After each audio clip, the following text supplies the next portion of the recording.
빌어먹을. 그는 나를 배신했을 뿐만 아니라 그의 쓰레기들을 덮기 위해 나를 바보로 만들었다. 태준 씨, 저 뭐 같아요? 가족이 하고 싶은 일을 하기 위해 무식한 꽃뱀 한 뼘은 어떻게 합니까? 조용히 하세요. 항상 고상한 척하지만 이 가족을 위해 무엇을 했는지 자문해 본 적이 있습니까? 그녀는 울고 탓할 수밖에 없다. 너는 내가 생각하는 것만큼 완벽한 사람이 아니야, 미나.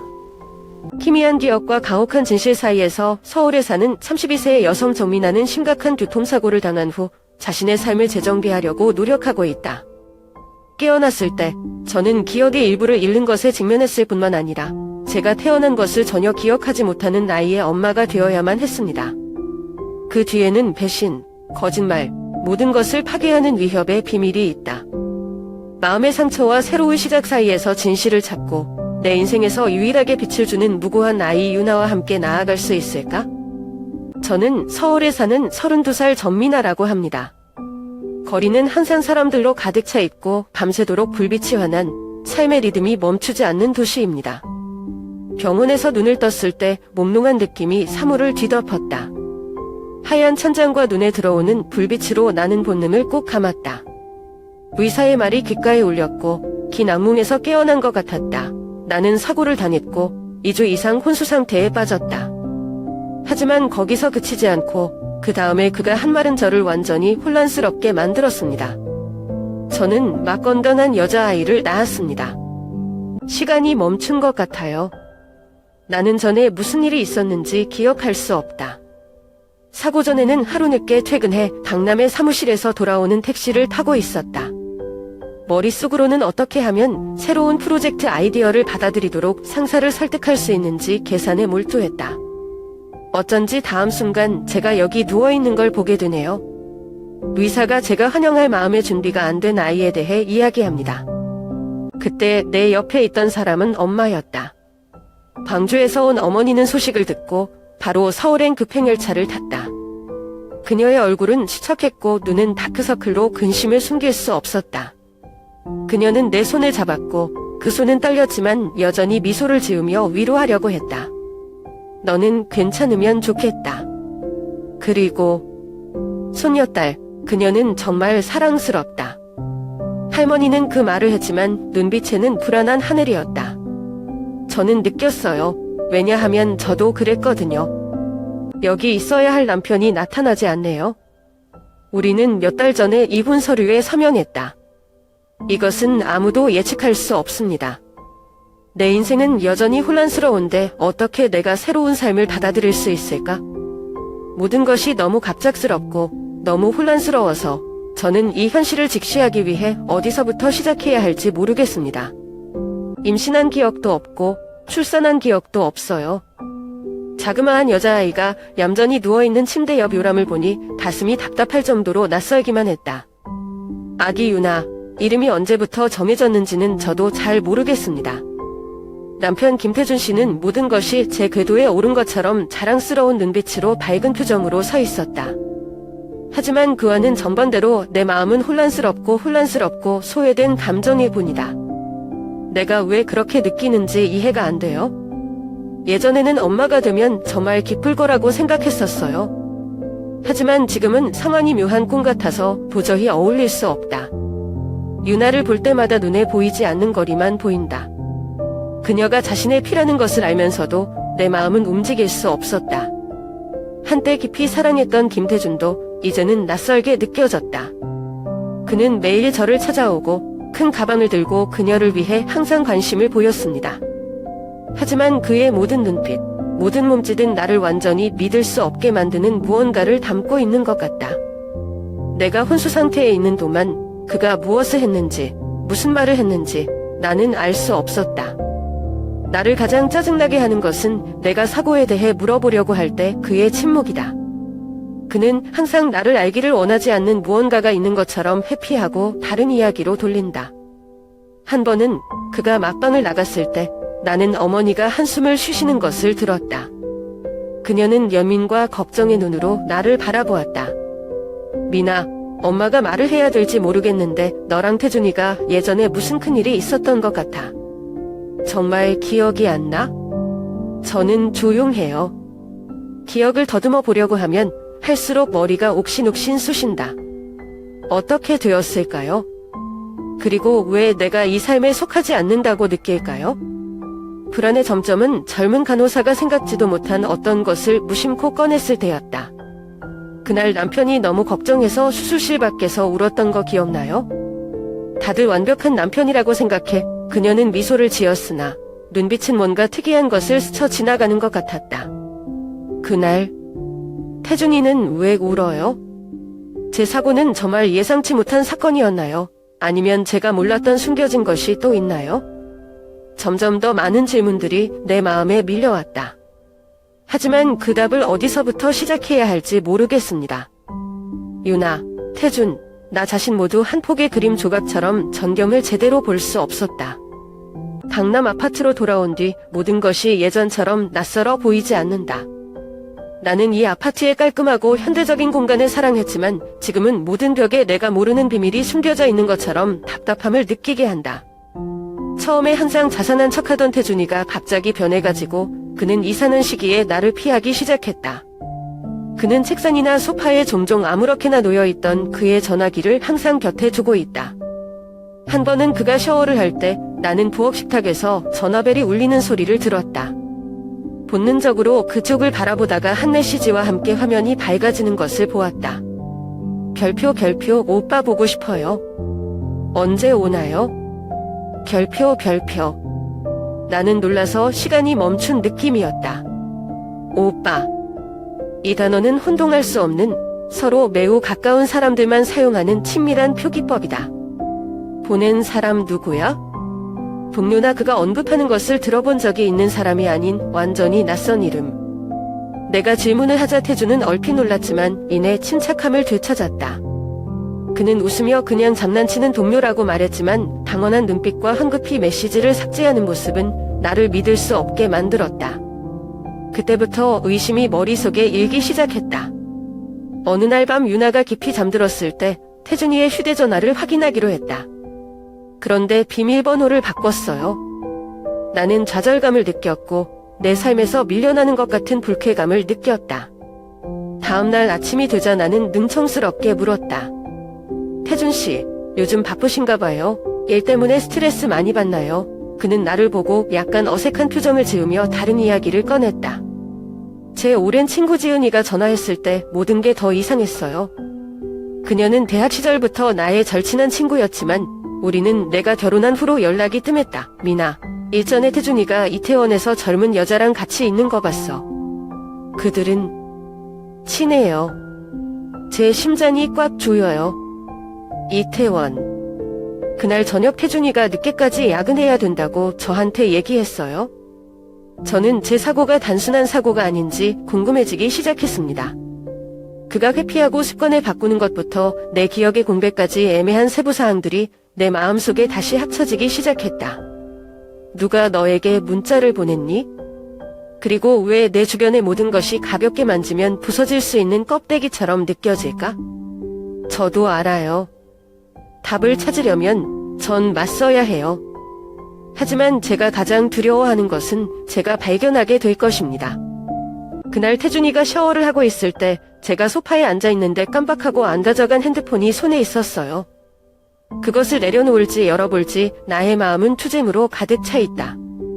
하지만 그동안 그의 이상한 행동을 떠올리면 호기심과 배신감이 나를 억누를 수 없게 만든다.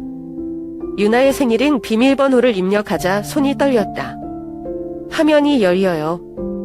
최신 메시지가 즉시 나타납니다. 별표 오빠, 우리 이번 주말에 약속 잡는 거 잊지 말아요. 별표 치마 새로 샀어요. 좋아하실 거예요. 별표 전 죽었어요. 이런 말은 너무 뻔하다. 변명의 여지가 없고 더 이상 자신을 속일 이유도 없다. 그 문자는 내가 오랫동안 직면할 수 없었던 것을 증명한다. 태준은 더 이상 이 가족에게 잡념하지 않는다. 저는 이전의 대화들을 훑어보았습니다. 그들은 달콤한 말과 비밀 데이트로 가득 차 있고 내가 모르는 전혀 낯선 세상이다. 오빠, 지난달에 제주도에 갔던 기억이 나요. 라고 또 다른 메시지가 썼다. 제주도? 한편 태주는 지난달 부산 출장을 간다고 말했다. 가슴이 꽉 막히는 것 같아요. 내가 그를 믿었던 모든 거짓말, 모든 순간이 사라졌습니다. 내가 아직 담원한 상태였을 때 욕실 문이 열렸다. 태준이가 나와서 머리가 젖어서 핸드폰 들고 있는 거 보고 그는 즉시 놀라서 눈빛이 고맘으로 가득 찼다. 미나야, 뭐해? 그는 서둘러 달려갔지만 나는 거리를 유지하며 벌떡 일어섰다. 제주, 새 드레스? 오빠, 이게 나한테 하는 말이야? 목소리가 달라졌지만 침착하려고 노력했다. 태준, 내가 읽었을 줄이야. 더듬더듬 그거. 그냥 직장 동료예요. 잘못 알고 있었어. 오해? 나는 쓴웃음을 지었다. 내가 당신을 어떻게 믿었는지 알아요? 그동안 믿어 의심치 않아도 내가 변해도 당신을 믿을 이유를 찾으려고 노력했지만 지금은요? 제주는 직장 동료, 새 드레스 직장 동료, 태주는 할 말이 없어 조용히 있었다. 그 반의 공기는 음축되어 있다. 나는 몰락의 기로에 서 있는 기분이었다. 배신감만이 아니라 삶의 방향을 잃는 느낌이다. 나는 나의 중요한 부분에 대한 기억이 없어졌고 이제 내가 가장 신뢰했던 사람도 나를 배신한 것으로 밝혀졌다. 나는 탁자 위에 수화기를 내려놓고 그에게 등을 돌렸다. 시간이 필요해. 태준아, 무슨 일이 있었는지 생각해봐야겠어요. 나는 돌아보지 않고 말했다. 그게 제가 지금 할 수 있는 전부입니다. 왜냐하면 제 마음은 고무하고 제 머리는 엉망진창이기 때문입니다. 태준이가 들어오면 감정을 주체할 수가 없어요. 마음속에 쌓인 모든 의욕과 상처들이 불길처럼 타올라 꺼지지 않는다. 나는 수화기를 들고 탁자 위에 세게 던졌고 부딪히는 소리가 그를 놀라게 했다. 나는 비명을 질렀고 화가 난 목소리로 이게 뭐야? 누구세요? 태주는 얼른 평정을 되찾기 전에 담원한 눈빛을 잠깐 흘렸다. 하지만 몸짓 하나하나가 어색하다는 걸 알 수 있었다. 그는 걸어가면서 희미한 미소를 지으려 했다. 미나, 진정해. 동료일 뿐이지 별 말씀을요. 나는 웃음을 터뜨렸지만 웃음소리는 조금도 즐겁지 않았고 단지 쓰라림과 분노로 가득 차 있었다. 동료? 나는 한 글자 한 글자를 강조했고 화가 나서 목소리가 떨렸다. 직장 동료들이 오빠라고 불러요. 동료가 당신을 보려고 새 드레스를 샀어요? 태준아, 내가 얼마나 멍청할 것 같니? 그는 무슨 말을 하려고 입을 열었지만 나는 그에게 기회를 주지 않았다. 설명해주세요. 제주도가 어떻게 직장 동료인지, 심야 직업도 직장 동료인지.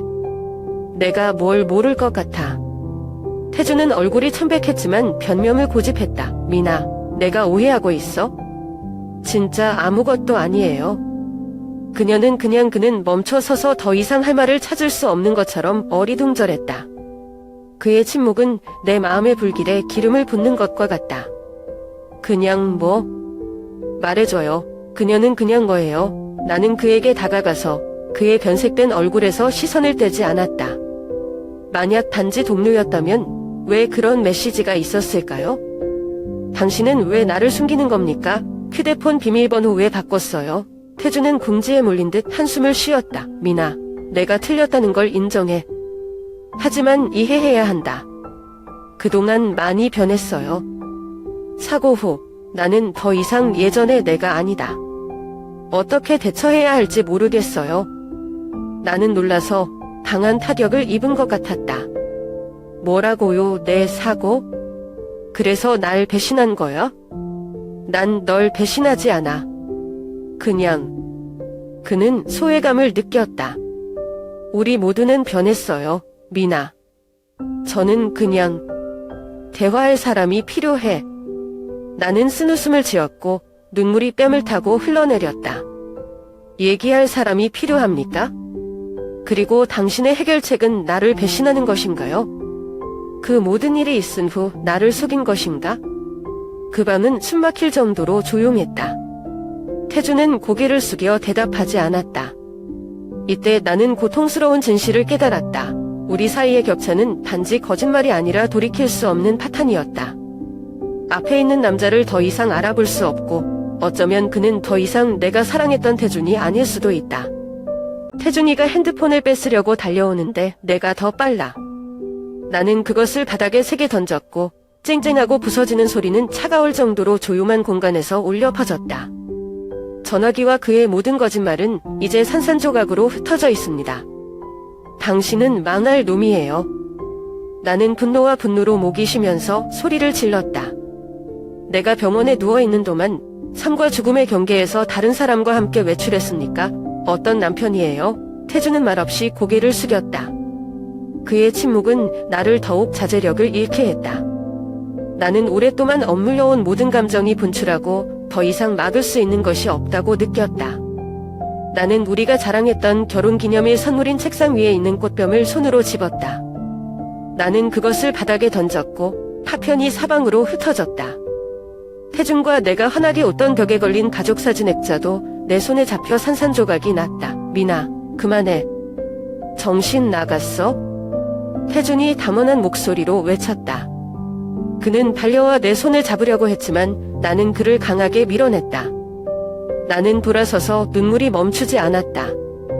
네, 정신이 나갔어요. 당신을 믿어서 정신이 나갔어요. 이 망할 가족을 믿다니. 제가 얼마나 고통스러웠는지 아세요? 병원에서 일어나는 기분을 알고 자신이 누구인지도 기억하지 못하고 아이를 낳았다는 소식을 듣고도 어떻게 될지 모르나요? 내가 내 자신을 찾으려고 노력하는 동안 당신은 무엇을 하나요? 이 더러운 짓. 태준이는 조용하고 무기력한 눈빛으로 나만 바라본다. 하지만 그 눈빛이 내 화를 가라앉히지는 않았고 그것은 나를 더 혐오스럽게 만들 뿐이었다. 나는 문 쪽을 손가락으로 가리키며 격렬한 목소리로 여기서 당장 나가요. 더 이상 당신 얼굴을 보고 싶지 않아요. 미나, 진정해. 미안해. 진짜 미안해. 하지만 자신과 이 가족에게 더 이상 상처를 주지 마세요. 내가 틀렸어. 하지만 너와 유나를 잃고 싶지 않아. 태준은 설득하려고 애썼지만 그의 말은 내 마음을 더 찌르는 칼과 같았다. 나는 옅게 웃었고 지쳐서 목소리가 쉬었다. 잃어버렸나요? 나를 잃은 지 오래됐구나, 태준아.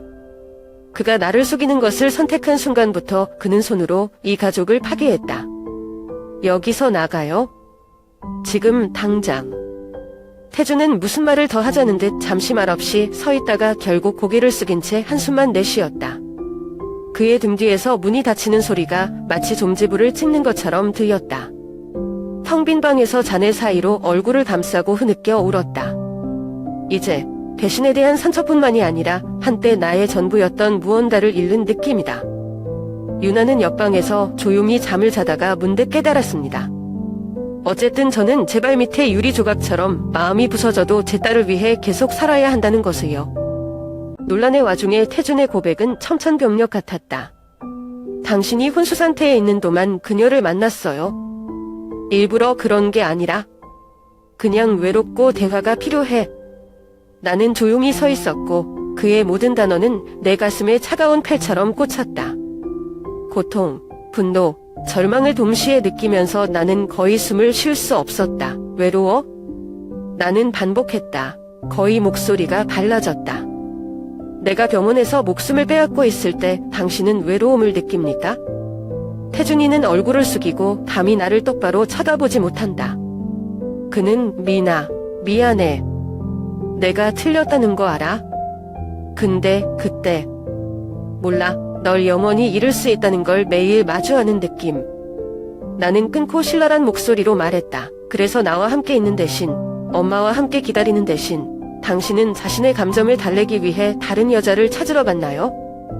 너무 이기적인 거 아니에요? 그는 고개를 들어 어리둥절하고 무력한 눈빛을 보냈다. 어떻게 해야 할지 모르겠어요. 무서워. 그는 내가 쓰러질 것이라고 생각했고 그녀는 그냥 듣는 사람. 나는 쓴웃음을 터뜨렸고 눈물이 멈추지 않았다. 듣는 사람? 오빠라고 할 정도로? 연애할 정도로 들어주고 문자도 주고받고? 태준아, 무슨 말인지 알아? 조용히 해. 그의 침묵은 이루 말할 수 없는 고백이었다. 나는 뒤로 걸었고 더 이상 서 있지 않은 것 같았다. 사랑, 가족, 내가 믿었던 모든 것까지 나의 세계는 이제 파도에 휩쓸린 모래섬처럼 무너졌다. 나는 그를 쳐다보며 마지막 말을 할 힘을 찾으려고 노력했습니다. 생명과 죽음의 경계에서 돌아오기 위해 싸웠습니다. 하지만 내가 돌아온 것은 그의 배신이었다. 외롭다고? 제가 외롭지 않다고 생각하세요? 아무것도 기억하지 못하고 깨어나 딸에게 낯선 감정을 느꼈고 이제 내가 믿었던 유일한 사람이 나를 배신했다는 것을 알게 되었다. 나 안 외로워. 태준아, 그년 이기적이야? 태준은 반박하듯 심호흡을 했지만 결국 한숨만 쉬었다. 미나, 미안해. 하지만 나는 그것을 바로잡고 싶다. 한 번만 기회를 줘도 돼. 나는 그를 보고 마음이 고통으로 가득 찼다. 기회. 제가 누군가에게 더 기회를 줄 수 있을 만큼 힘이 있다고 생각하세요?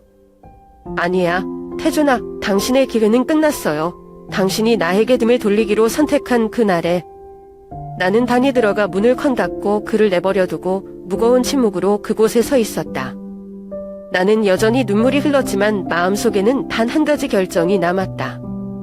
나는 당신을 위해서가 아니라 나와 유나를 위해서 다시 시작해야 한다. 다음날 우리 아파트는 무서운 침묵에 잠겼다. 나는 어제 싸움에서 나온 자네들을 치우기 위해 몸을 굽혔고 기억을 떠올리는 모든 물건들이 이제 고통이 되었다. 유리 조각들을 모으는 동안 내 손이 탁자 밑에 엉망진창 속에 뒤섞인 구겨진 종이 한 잠에 갑자기 건드렸다. 집어들고 열어보니 유나의 초음파 사진이라는 걸 깨달았어요.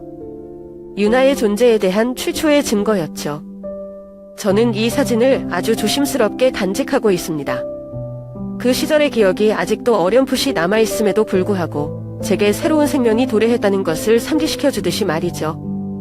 하지만 저를 놀라게 한 것은 3월 10일이라는 인쇄된 날짜였습니다. 그 날짜는 내가 기억하는 것과 일치하지 않는다. 의사말로는 4월 중순에 유나를 낳았는데 3월 초순에 초음파를 하면 뭔가 잘못됐어요. 내 심장은 뛰고 머리는 풀리지 않는 질문으로 빙빙 돌았다. 실수한 건가? 아니면 제가 생각하지 못했던 또 다른 것일까요? 의심이 내 마음속에 스며들기 시작했다. 그동안 유나 씨와는 생소한 느낌, 진짜 엄마처럼 연결되지 못한 것에 대한 자책감이 컸다. 근데 만약에 모르는 게 있으면? 유나가 친자식이 아니라면? 손을 떨면서 사진을 탁자 위에 내려놓았다. 공포감이 엄습했지만 나는 그것을 무시할 수 없었다. 나는 진실을 알 필요가 있다. 그 사실이 아무리 잔인해도 나는 맞서야 한다. 그날 오후 유나를 병원에 데려갔다. 태준 씨한테 아무 말도 안 했어요. 대기실에 앉아있을 때 시천가지 생각으로 마음이 착잡하다. 만약 그 결과가 내가 그녀의 친엄마가 아니라는 것을 보여주면 무슨 일이 일어났을까? 유나는 누구의 아들입니까? 그리고 왜 나는 임신한 날들을 기억하지 못할까? 그 질문들이 끊임없이 마음속 깊이 소용돌이쳐서 숨이 막힐 것만 같았다. 간호사가 검체를 채취하기 위해 제 이름을 부를 때 저는 유나를 팔에 안고 그녀의 크고 순수한 눈을 바라보았습니다. 그녀는 잘못이 없어요. 어쨌든 유나는 제가 품에 안았던 아이예요. 애라고 했어요. 하지만 진실을 모른 채 살 수는 없다. 저녁에 집에 돌아와서 나는 거실에 멍하니 앉아 책상 위에 여전히 있는 초음파 사진을 보았다. 제 마음속에는 혼란스러운 감정들이 있습니다. 분노, 고통, 두려움. 태준이는 집에 안 가고 여기 있는 것도 싫어요. 나는 앞으로 며칠 안에 결과가 나올 것을 각오할 공간과 시간이 필요하다. 나는 창문으로 밤하늘을 올려다보며 물었다. 내 인생에 이를 것이 더 있을까? 아니면 이것은 내가 직면했던 모든 것보다 더 끔찍한 진실의 시작일까? 병원에서 DNA 검사 결과를 받았을 때 저는 제 눈을 거의 믿을 수 없었습니다. 칠흑 같은 백지에 가혹한 대답이 떠올랐다. 유나는 내 친자식이 아니다. 내 손은 떨리고 심장은 부서질 듯이 쿵쾅거렸다. 내 친자식 아니야? 어떻게 그럴 수 있을까요? 병원에서 제가 겪은 고통과 강박관념은 모두 잔혹한 농담이 되었습니다. 그날 저녁 태준이 집에 돌아왔을 때 나는 그에게 어떤 말도 할 기회를 주지 않았다. 나는 결과지를 책상 위에 내려놓았고 목소리가 너무 차가워서 나도 모르게 되었다. 설명해주세요. 유나는 내 아이가 아닌데 누구 아이예요? 태준이 조미를 보자 안색이 천백해졌다. 그는 다른 거짓말을 찾으려는 듯 몇 초 동안 침묵했지만 눈빛은 담혹감과 두려움을 감추지 못했다. 미나? 설명할 수 있어. 일단 진정해. 침착. 나는 씁쓸한 웃음을 터뜨렸고 눈물이 핑 돌았다. 당신이 나에게 이 이야기를 숨겼는데 내가 어떻게 침착할 수 있습니까? 나는 그녀를 껴안고 그녀를 사랑하고 그녀와 연결하려고 노력했다. 그리고 이제 당신은 내가 그의 생모가 아니라고 말합니까? 태주는 결국 궁지에 몰린 듯 한숨을 쉬었다. 그는 의자에 앉아 고개를 숙이고 목소리가 낮고 무거웠다. 네, 저는 유나의 생모가 아닙니다. 혼수 상태에 있는 동안 그의 가족은 대리모법을 쓰기로 결정했다. 우리 엄마는 손자를 낳고 싶어 했고 그때 너의 상태는? 그는 망설이다가 그들은 이것이 최선의 방법이라고 생각한다 라고 말했다. 나는 모든 힘이 소진되는 것 같은 느낌에 몸을 움츠렸다. 우리 가족? 대리모? 아무도 내 의견을 묻지 않았니? 너와 그들의 눈에 나는 뭐야 태준아? 분만기? 아이를 원한다는 이유만으로 사람이 교체될 수 있습니까? 태준이가 들고 후회하는 눈빛으로 미나, 내가 받아들이지 못할까 봐 말하고 싶지 않아. 깨어나면 유나를 친자식처럼 사랑하게 될 것 같아요. 그리고 정말로 나도 당신을 잃고 싶지 않아요. 나를 잃고 싶지 않아? 눈물이 볼을 타고 흘러내리며 소리쳤다. 당신은 이것을 숨기는 순간부터 나를 잃었어요. 왜 못 기다리세요? 왜 제가 결정하게 하지 않았죠? 당신은 당신이 내 의견을 묻지 않고 내 삶을 바꿀 권리가 있다고 생각하세요? 태주는 고개를 숙이고 묵묵히 있었다. 그의 침묵은 내 화를 가라앉히지 않고 완전히 배신감을 느끼게 할 뿐이다. 당신의 어머니는 후계자를 원하시죠? 그렇죠? 저는요? 저는 제 인생에 대해 결정할 권리가 없나요? 내가 유나한테 얼마나 낯설게 느꼈는지 알아? 그리고 이제 이 사실을 어떻게 하길 바라세요? 나는 절망감에 사로잡혀 뒤로 물러섰다. 그 순간 나는 더 이상 이 결혼을 구할 수 있는 것이 아무것도 없다는 것을 깨달았다. 내가 믿었던 남자 태주는 사랑을 배신했을 뿐만 아니라 나의 엄마, 결정권까지 침해했다. 방에 들어가기 전에 마지막으로 한마디만 했죠. 태준 씨, 당신에 대한 신뢰가 다 떨어졌어요. 이제 당신은 더 이상 내 남편이 아니에요. 그리고 유나? 어떻게 하면 그녀를 보고 마음이 아프지 않을 수 있을지 모르겠어요. 하지만 제가 방법을 찾아볼게요. 왜냐하면 그녀는 잘못이 없거든요. 그리고 당신은 떠나세요. 다시는 당신을 보고 싶지 않아요. 방의 문이 닫혔고 난생 처음으로 아무도 이해하지 못하는 고통에 홀로 맞서 끝없는 심연 앞에 서 있다는 것을 느꼈습니다. 그날 아침 나는 한때 나의 보금자리였던 아파트 한가운데 서 있었는데 지금은 무섭도록 고무하고 차가워졌다. 오래된 기억은 이제 지울 수 없는 가슴의 상처일 뿐이다. 한때 행복의 상징이었던 이곳의 배신과 거짓말만 남았을 이유가 없다. 나는 짐을 싸기 시작했고 짐 하나하나가 무거운 느낌과 함께 캐리어에 쌓여 있었다. 한때는 소중히 여겨지던 나의 것이 지금은 그저 무의미한 것들일 뿐이다. 그동안 눈물을 닦기 위해 몇 번이고 멈춰야 했지만 저뿐만 아니라 유나를 위해서도 해야 한다는 걸 알았습니다. 유나는 요람에서 푹 자고 있다. 나는 그녀를 보고 마음이 갈등으로 가득 찼다. 친자식이 아니라는 사실이 저를 괴롭혔음에도 불구하고 저는 그동안 유나와 제가 맺어온 애정을 부인할 수 없었습니다. 그녀를 팔에 안을 때마다 그녀의 모든 미소, 모든 밤의 울음소리, 이 모든 것은 유나가 단지 낯선 아이가 아니라는 것을 이해하게 한다. 나는 부드럽게 몸을 숙여 그녀의 작은 얼굴을 쓰다듬었다. 유나, 넌 이 일에 잘못이 없어. 무슨 일이 있어도 엄마는 널 사랑하고 지켜줄 거야. 이런 말을 하고 나니 혼돈 속에서 어느 정도 기댈 곳을 찾은 듯 마음이 한결 가벼워졌다. 어머니에게 전화를 걸어 잠시 광주로 돌아가 생각을 해보겠다고 말했다. 어머니는 조용히 도미했고 목소리는 걱정했지만 더 이상 묻지 않았다. 저는 엄마가 제가 모든 것을 직면하기 위해 제 개인적인 시간이 필요하다는 것을 이해하신다는 것을 알고 있습니다. 떠나기 전 태준이 돌아오면 반드시 볼 수 있는 책상 위에 짧은 편지를 남겼다. 태준아, 태준아. 나는 모든 것이 거짓과 배신으로 남은 이 집에서 계속 살 수 없다. 유나를 데려간 것은 그를 벌주기 위해서가 아니라 두 모녀의 새로운 출발을 찾기 위해서였다. 아이는 잘못이 없고 저는 엄마의 책임으로 돌볼 것입니다. 절 찾지 마세요. 아직도 저를 좀 존중해 주신다면 저와 유나를 좀 내버려 두세요. 미나. 마지막으로 아파트 문을 나섰을 때 가슴이 찢어지는 것 같았다. 하지만 동시에 저는 안도감을 느꼈습니다. 앞길이 막막하기 때문에 어둠에서 벗어나기 위한 첫걸음을 내디뎠다는 것을 안다. 나는 택시를 타고 유나를 팔에 꼭 껴안고 그녀에게서 온기를 느꼈다. 서울은 뒷걸음질 쳤지만 마음속은 여전히 투지로 가득 차 있다. 태준도 거짓말도 없이 새로운 삶을 살겠다. 저는 단지 진실이 필요합니다. 고통스럽더라도, 그리고 미래, 힘들더라도 적어도 유나와 저만의 진실이요. 늦은 오후, 부산의 작은 가게에서 한낮의 햇살이 싱싱한 꽃을 피우고 있을 때 문이 천천히 열렸다. 고개를 들자 여기 나올 줄 몰랐던 태준이가 눈앞에 다가왔다. 그는 더 야위어 보였고 옷차림은 단정했지만 눈은 피곤하고 후회는 가득했다. 그의 손에는 종이 한 묶음이 들려 있었다.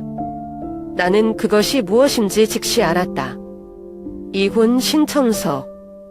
그는 걸어와서 나와 불과 몇 걸음 떨어져 섰지만 우리 사이의 거리는 끝없이 이어졌다. 미나, 그가 시작했죠. 낮고 감성적인 목소리였죠. 내가 틀렸다는 걸 알아? 처음부터 끝까지 다 당신 잘못이에요. 내가 자격이 없다는 것을 알기 때문에 감히 너에게 용서를 구하지 못한다. 하지만 유나 때문에 왔어요. 그냥 보고 싶어? 나는 가만히 서 있었고 두 손은 내가 정리하는 흰 국화 꽃다발을 움켜쥐고 있었다. 나는 그를 쳐다보았지만 아무 말도 하지 않았다. 제 마음이 착잡해요. 한때 나에게 전부였던 그의 이미지는 이제 고통과 배신만 불러일으킬 뿐이다. 하지만 그가 유나에 대해 언급했을 때 내 어느 한 부분은 분묘를 금할 수 없었다. 아이를 만나고 싶어요? 나는 목소리를 냈고 목이 쉬었다. 당신과 당신의 가족이 그 결정을 내렸을 때 유나를 생각했나요? 제 생각하세요. 왜 지금까지 갑자기 나타나서 이런 말을 했어요? 태준은 반박하지 않고 고개를 숙였다. 미나, 내가 자격이 없다는 걸 알아.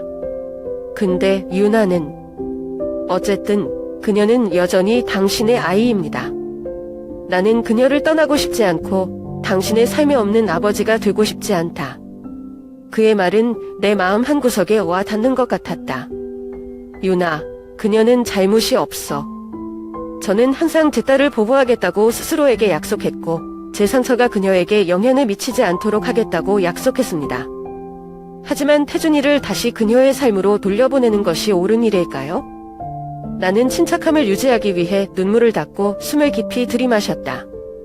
몇 마디 미안하다고 이혼 서류만 가져오면 다 고칠 수 있을 것 같아요? 제 인생을 재건하는데 오랜 시간이 걸렸습니다. 제 친족이 아니더라도 제 일부라는 것을 받아들이는데 말이죠. 형이 와서 유나 때문인가요? 아니면 그냥 당신 자신의 죄책감을 달래기 위한 건가요? 그는 즉시 대답하지 않고 나를 바라보기만 했고 애원하는 듯한 눈빛을 보냈다. 미나, 나는 너에게 다른 기회를 달라고 부탁하지 않았어. 유나와 함께 할 수 있게 해준다면 내 인생의 작은 부분이라도 고마워. 나는 신청서에 서명할 것이고 거기에서 모든 것이 당신 마음대로 될 것입니다. 하지만 제발 아버지가 될 기회를 뺏지 마.